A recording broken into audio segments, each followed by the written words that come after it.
Na ndio maana hata mtu ukimwambia funga anaogopa. Mtu ukimwambia funga anaanza kuogopa. Anaogopa vidonda vya tumbo, mwingine anaogopa njaa, mwingine anaogopa kupata tonsils. Yaani mtu anakuwa na sababu na visingizio kede ukimweleza kitu cha kufunga. Mwingine anakuambia kwani Kwaresima imefika? Mimi nafunga Kwaresima tu. Kwa nini? Kwa sababu anaogopa kulipa gharama ya kujizuia. Paulo anasema, mimi napiga mbio hivyo hivyo, si kama mtu ambaye anapiga ngumi hewa, ila ninapiga mbio na utesa mwili na kuutumikisha. Anautesa mwili na kuutumikisha. Kwa hiyo maisha ya muombaji sio maisha ya kustarehesha mwili, sio maisha ya kuupa raha mwili, ila maisha ya muombaji ni maisha ya kuutesa mwili, ni maisha ya kuutumikisha mwili kwa ajili ya Kristo na si kwa ajili ya kitu kingine. Hapa kwenye kuutesa mwili kuna mambo mengi sana, likiwemo na la kuutesa kwa njaa kwa faida ya ufalme wa Mungu. Unautesaje mwili kwa njaa? Kwa kufunga. Kuna aina nyingi za mifungo. Kuna mfungo wa masaa 12, kuna mfungo wa masaa 24, kuna mfungo wa kavu. Iko mifungo tofauti. Inategemeana na Roho Mtakatifu amekusukuma kufanya mfungo wa namna gani.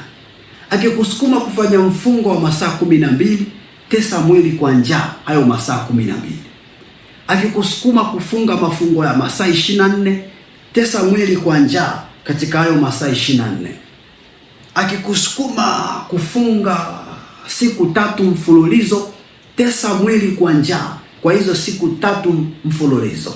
Kama ni kavu 3 kavu ambao huli chochote uni chochote mpaka siku 3 ziishe, tesa mwili kwa hizo siku 3. Akikusukuma kufunga siku 21, siku 40, siku 50, tesa mwili kwa njaa. Cha msingi tu umefuata ule msukumo wa Roho Mtakatifu ulioko ndani.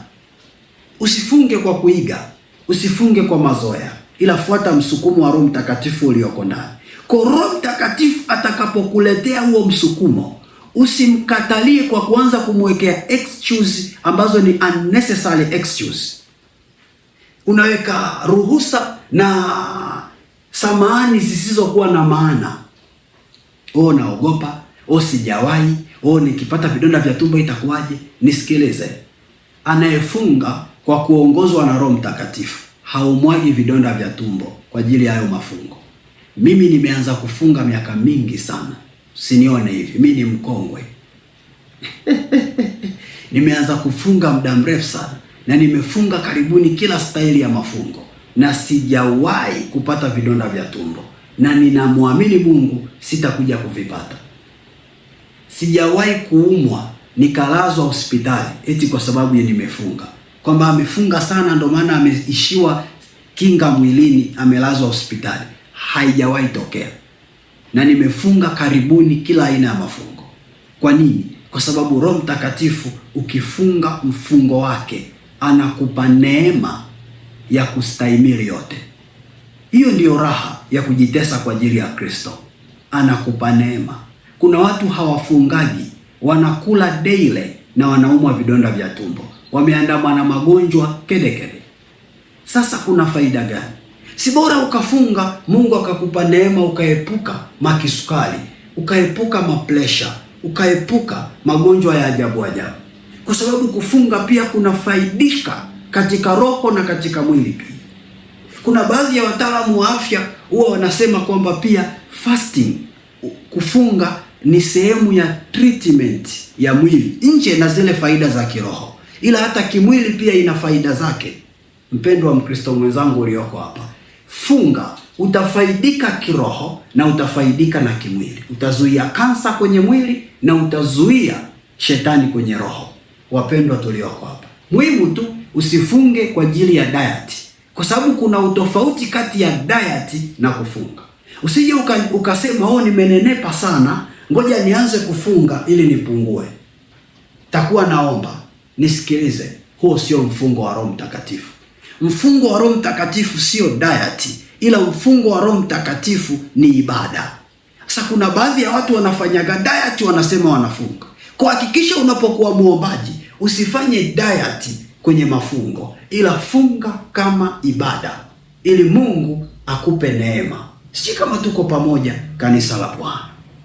Pointi yangu ya msingi ni kwamba tunautesa mwili kwa faida ya roho. Na Paulo anaongea kitu kimoja kimenishtua sana. Kiko hapa. Sijui kama wewe umekiona. Ngoja nikuonyeshe, labda hujakiona. Paulo anasema nikiisha kuwahubiria wengine mwenyewe niwe mtu wa kukataliwa.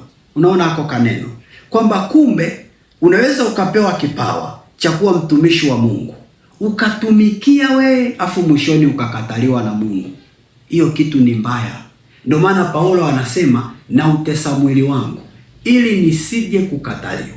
Hebu fikiria, leo we ni muombaji, ujitese kujinyima usingizi usiku, uamke kuomba, ujitese kwa kufunga, ujitese kwa mambo mbalimbali, afu mbingu uje uikose. Si hasara hiyo?